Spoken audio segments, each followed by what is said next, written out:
ಎಲ್ಲರಿಗೂ ನಮಸ್ಕಾರ. Dear people YouTube ಚಾನಲ್ಗೆ ಸ್ವಾಗತ. ಪ್ಲೀಸ್ ಸಬ್ಸ್ಕ್ರೈಬ್ ಮಾಡಿ, ಬೆಲ್ಲೈಕನ್ ಒತ್ತಿ.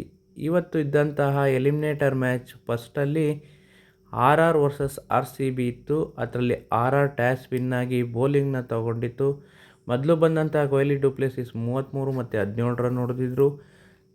ಈಗ ಪ್ಲೇ ಆಫ್ ಹೋಗೋ ಮುಂಚೆ ಆಡಿದಂಥ ಮ್ಯಾಚ್ಗಳಲ್ಲಿ ರಜಿತ್ ಪಾಟಿದಾರ್ ಬರ್ತಿದ್ರು 1 ಡೌನು. ಆದರೆ ಈ ಮ್ಯಾಚಲ್ಲಿ ಗ್ರೀನ್ ಬಂದಿದ್ದರು. ಗ್ರೀನ್ 27 ರನ್ನು, ರಜಿತ್ ಪಾಟಿದಾರ್ 34, ಮ್ಯಾಕ್ಸ್ವೆಲ್ 0 ಹೊಡೆದಿದ್ರು.